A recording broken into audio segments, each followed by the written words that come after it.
Gandhinagar sector 17 ખાતે આવેલ town હોલમાં ક્ષત્રિય ઠાકોર એડવોકેટનો પ્રથમ સ્નેહમિલન સમારોહ યોજાયો હતો. વિક્રમસિંહ બી સોલંકીના માર્ગદર્શન હેઠળ સમગ્ર આ સંમેલનનું આયોજન કરવામાં આવ્યું હતું. સેક્ટર 17 ખાતે યોજાયેલા આ સંમેલનમાં ઠાકોર સમાજના વકીલોને આગળ લાવવા માટે સ્નેહમિલન કાર્યક્રમનું આયોજન કરવામાં આવ્યું હતું.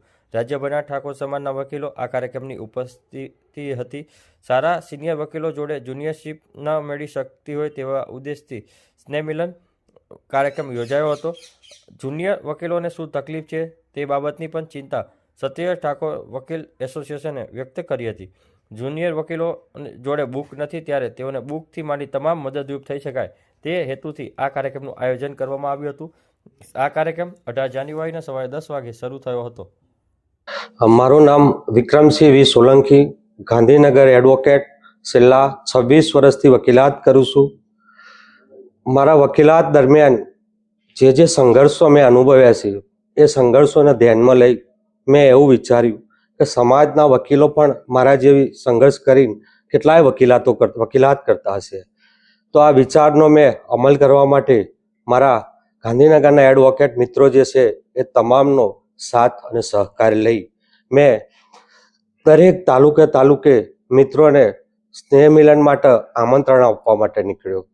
મારી આમંત્રણ માટેની ડેટ આજની જ હતી, 18/1/2026.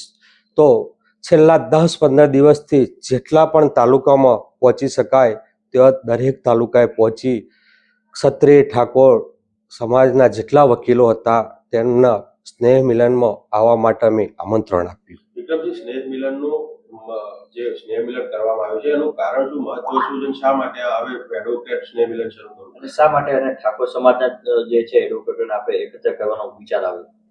સાહેબ, અમે કોઈ સમાજનું એકલાનું નહોતું કરવા માંગતા, પણ અમારા સમાજમાં સાહેબ આપ પણ જાણો છો કે આર્થિક રીતે નબળા પણ અમારા વકીલો હશે, શરૂઆતમાં સંઘર્ષ કરતા હશે, સારા સિનિયર જોડે જુનિયરશીપ નહીં મળી શકી હોય સાહેબ. તો અમારો પહેલો પ્રયત્ન એ હતો કે અમારા જુનિયર વકીલોને અમે મળીએ, તેમને શું તકલીફો છે સાહેબ. તો અમે પૂછી તો જોયું તો જુનિયર વકીલો જોડે બુકો નથી સાહેબ.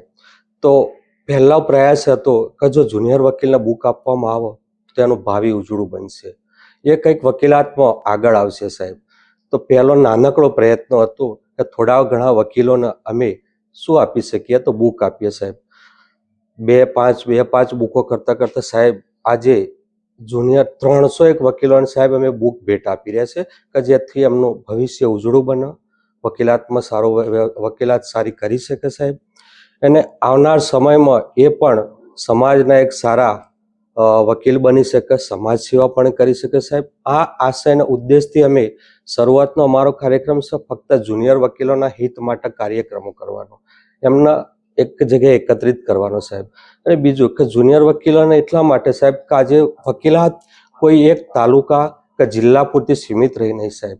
હવે બીજા તાલુકા કે જિલ્લામાં જ્યારે પણ કંઈક કામ મેળવવાનું થાય સાહેબ તો પહેલો પરિચય કોનો કરીશું સાહેબ. તો એવું વિચાર્યું કે સમાજના પહેલા એક જગ્યાએ એકત્રિત સ્નેહ મિલન બોલાવીએ, એમાં પરિચય થાય તો એકબીજાના પરિચયથી સાહેબ કામ માટેની સરળતા થાય સાહેબ. આજે જુનિયર વકીલ ક્યાંક ના પણ દોડી શકે સાહેબ, એની આર્થિક સ્થિતિ સારી ના પણ હોઈ શકે સાહેબ. આજના વર્તમાન સમયમાં સાહેબ ઘણી બધી જગ્યાએ પહોંચવું એક વ્યક્તિનું શક્ય નહીં હોતું સાહેબ. તો કામની સરળતા માટે એકબીજાના જે સાથ અને સહકાર મળે સાહેબ, સલાહ સૂચનો મળે, માર્ગદર્શન મળે, એ આશયથી અમે આ સ્નેહ મિલન કર્યું છે. આજનો મુખ્ય એજન્ડા સાહેબ અમારો એ છે કે જુનિયર વકીલોનું સ્નેહ મિલન છે. દૂરથી જ્યારે જુનિયર વકીલો આવતા હોય સાહેબ તો એમની સાથે સિનિયર વકીલો પણ આવ્યા છે, એમનો પરિવાર પર ક્યારેક બોલાય સાહેબ. દૂરથી આવતા હોય તો ડ્રાઇવિંગ કરવામાં થાકી પણ જતા હોય. અને બીજું સાહેબ એ વકીલ બન્યા હોય એટલે ઉત્સાહ પણ હોય કે સમાજના કેટલા વકીલોને મળીશું સાહેબ. અને એ બધાને અમે એક જ જગ્યાએ એકત્રિત કરી બુકો આપવા માટેનો આ અમારો પહેલો પ્રયાસ છે સાહેબ, કે જે પુસ્તકોનું વાંચન કરે, એમનું ભવિષ્ય ઉજળું બને. આ એકમાત્ર કાર્યક્રમના ધ્યાનમાં ઉદ્દેશને ધ્યાનમાં રાખીને અમે આ કાર્યક્રમ કર્યો છે સાહેબ.